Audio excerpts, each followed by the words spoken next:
Assalamualaikum warahmatullahi wabarakatuh. Kami dari kelompok 2 yang terdiri dari 4 anggota, saya Mayumi Reskia dan rekan-rekan saya Dwi Santika Septia Junior, Fala Puji Rahayu, dan Samsir Nur Alam. Mahasiswa Universitas Singapura Bangsa, Fakultas Keguruan dan Ilmu Pendidikan Prodi Pendidikan Masyarakat kelas 3C. Yang terhormat Bapak Ahmad Syahid SPD MPD selaku dosen pengampu mata kuliah etnologi dan teman-teman semua. Di sini kami akan menjelaskan materi mengenai masyarakat. Di dalam materi ini kami akan membahas seputar pengertian masyarakat secara umum dan juga pandangan ahli. Lalu ciri-ciri masyarakat dan unsur masyarakat. Kemudian kesatuan sosial masyarakat, peranata sosial dalam masyarakat, dan yang terakhir yaitu manusia sebagai pengemban amanah dalam masyarakat. Pengertian masyarakat secara umum sendiri ialah sejumlah manusia yang merupakan satu kesatuan golongan yang berhubungan tetap dan mempunyai kepentingan yang sama. Untuk lebih lanjutnya, mari kita simak penjelasan dari rekan selanjutnya sebagai berikut. Pengertian masyarakat menurut ahli. Menurut Selos Marjan, masyarakat adalah orang-orang yang hidup bersama yang menghasilkan kebudayaan. Menurut Kaplinton, masyarakat adalah setiap kelompok manusia yang hidup dan bekerja sama dalam waktu yang relatif lama dan mampu membuat keteraturan dalam kehidupan bersama dan mereka menganggap sebagai satu kesatuan sosial. Ciri-ciri masyarakat dan unsur masyarakat. Ciri-ciri masyarakat, poin pertama, berada di wilayah tertentu. Dalam hal ini mengacu pada pengertian masyarakat di atas, suatu kelompok masyarakat mendiami di suatu wilayah tertentu secara bersama-sama dan memiliki suatu sistem yang mengatur hubungan antar individu. Poin kedua, ciri-ciri dari masyarakat adalah hidup secara berkelompok.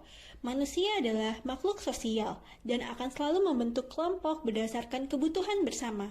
Kelompok manusia ini akan semakin besar dan berubah menjadi suatu masyarakat yang saling tergantung satu sama lain. Poin ketiga, terdapat suatu kebudayaan. Suatu kebudayaan hanya dapat tercipta bila ada masyarakat. Oleh karena itu, sekelompok manusia yang telah hidup bersama dalam waktu tertentu akan melahirkan suatu kebudayaan yang selalu mengalami penyesuaian dan diwariskan secara turun-temurun. Poin keempat, terjadi perubahan. Suatu masyarakat akan mengalami perubahan dari waktu ke waktu karena memang pada dasarnya masyarakat memiliki sifat yang dinamis. Perubahan yang terjadi di masyarakat akan disesuaikan dengan kebudayaan yang sebelumnya telah ada. Poin kelima, terdapat interaksi sosial. Interaksi sosial akan selalu terjadi di dalam suatu masyarakat. Interaksi ini bisa terjadi bila individu-individu saling bertemu satu dengan yang lainnya. Selanjutnya ada unsur masyarakat. Masyarakat terbentuk oleh beberapa unsur penting di dalamnya. Adapun unsur-unsur masyarakat yaitu, poin pertama adanya sekumpulan orang banyak. Dalam hal ini orang banyak memiliki karakteristik yang terbentuk karena adanya suatu pusat perhatian bersama sehingga menimbulkan perasaan sebagai satu kesatuan. Poin kedua yaitu golongan. Golongan di dalam masyarakat mengacu pada karakteristik golongan yang terdapat perbedaan status dan peran, serta pola interaksi yang beragam. Poin ketiga yaitu perkumpulan atau asosiasi. Perkumpulan adalah kesatuan banyak individu yang terbentuk secara sadar yang dilakukan berdasarkan minat, kepentingan, tujuan, pendidikan, agama, dan profesi. Poin keempat yaitu kelompok.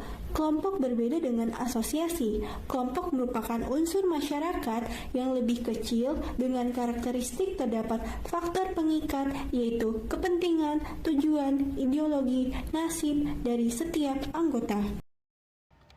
Baik, materinya selanjutnya itu adalah kesatuan sosial masyarakat.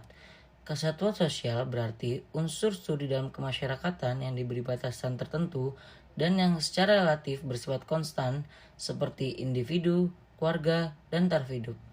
Berikut ini adalah kesatuan masyarakat dan non-masyarakat. Di antaranya, yang pertama, kategori sosial. Kategori sosial diartikan kesatuan manusia yang terwujud karena adanya suatu ciri atau kompleks ciri-ciri objektif yang dapat diidentifikasikan pada manusia-manusia itu. Yang kedua, ada golongan sosial. Golongan sosial diartikan kesatuan manusia yang terwujud karena suatu ciri yang dikenakan kepada masyarakat yang bersifat spesifik dari pihak luar. Ketiga, komunitas atau community, yaitu satu kesatuan hidup manusia atau kumpulan dari berbagai populasi yang menempati suatu wilayah yang nyata, berintegrasi menurut sistem adat istiadat dan terikat oleh rasa identitas komunitas. Yang keempat ada kelompok atau grup. Kelompok atau grup dikatakan sebagai masyarakat karena memenuhi syarat-syaratnya, yaitu sistem interaksi antara para anggota dengan adat istiadat serta sistem norma yang mengatur interaksi itu. Dengan adanya kontinuitas serta dengan adanya rasa identitas yang mempersatukan suatu anggota manusia tadi. Yang kelima ada perkumpulan atau association, yang diartikan perkumpulan dijelaskan berdasarkan prinsip, guna serta keperluannya atau fungsinya. Semisalnya suatu perkumpulan, dagang, koperasi, suatu perseroan, atau suatu perusahaan dan sebagainya. Selanjutnya ada asas-asas pergaulan dalam kehidupan kesatuan sosial masyarakat menurut ahli filsafat Haji Spencer. Yang pertama ada asas egoisme. Asas ini mengutamakan kepentingan diri sendiri di atas kepentingan orang lain, mutlak perlu bagi jenis-jenis makhluk untuk dapat bertahan dalam alam yang kejam. Sikap egois memungkinkan atau the survival of the fittest. Yang kedua ada asas altruisme. Asas ini mengutamakan hidup berbakti untuk kepentingan yang lain atau kelompok, dalam arti luas juga dapat membuat jenis makhluk itu menjadi sedemikian kuatnya sehingga dapat bertahan dalam proses seleksi alam yang kejam bertentangan dengan asas egoisme. Pranata adalah sistem norma atau aturan-aturan yang mengenai suatu aktivitas masyarakat yang khusus, sedangkan lembaga atau institut adalah badan atau organisasi yang melaksanakan aktivitas itu.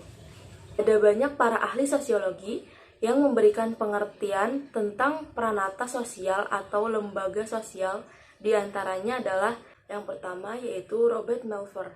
Mengartikan pranata sosial adalah lembaga sosial sebagai prosedur atau tata cara yang telah diciptakan untuk mengatur hubungan antar manusia yang tergantung dalam suatu kelompok masyarakat. Sedangkan menurut Surjono Sukanto, pranata sosial adalah himpunan norma dari segala tindakan yang berkisar pada suatu kebutuhan pokok dalam kehidupan masyarakat. Kemudian ada unsur-unsur pranata sosial dalam masyarakat, yaitu yang pertama, kaidah atau norma. Kaidah dibentuk untuk menciptakan keselarasan dan mengatur hubungan sosial dalam masyarakat.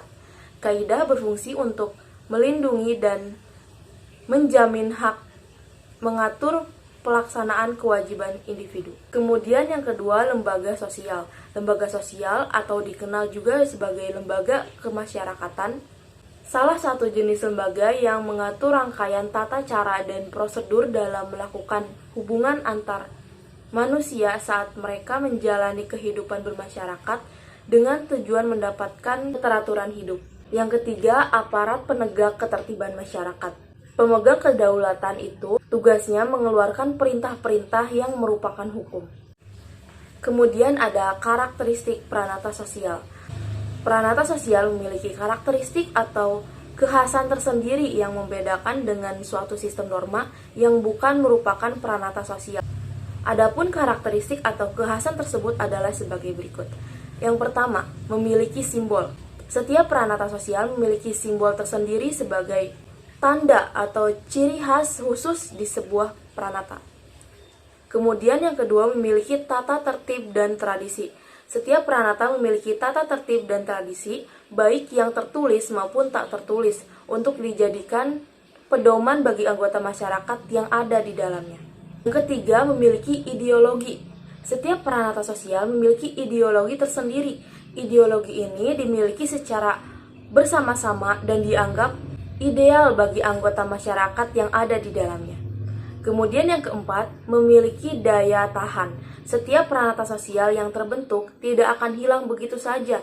Contohnya adalah dalam peranata pendidikan terdapat kurikulum yang mengatur kompetensi minimal yang harus dicapai siswa pada mata pelajaran dan rentang kelas tertentu. Kemudian yang kelima, memiliki usia lebih lama.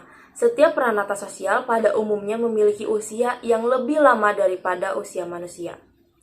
Kemudian yang keenam, memiliki alat kelengkapan. Setiap peranata sosial memiliki alat kelengkapan yang digunakan untuk mewujudkan tujuan peranata sosial tersebut. Macam-macam peranata sosial. Ada beberapa macam peranata sosial tergantung pada sifat sederhana atau sifat kompleksnya kebudayaan yang hidup dalam masyarakat bersangkutan. Menurut Konjaraningrat dapat dikelaskan dalam paling sedikit 8 golongan tujuan, yaitu sebagai berikut. Yang pertama, peranata yang bertujuan untuk memenuhi keperluan kehidupan kekerabatan, yaitu yang sering disebut kinship atau domestic institution. Yang kedua, peranata-peranata yang bertujuan untuk memenuhi keperluan manusia untuk mata pencarian hidup, memproduksi, menimbun, menyimpan, dan mendistribusi hasil produksi dan harta, adalah economic institution.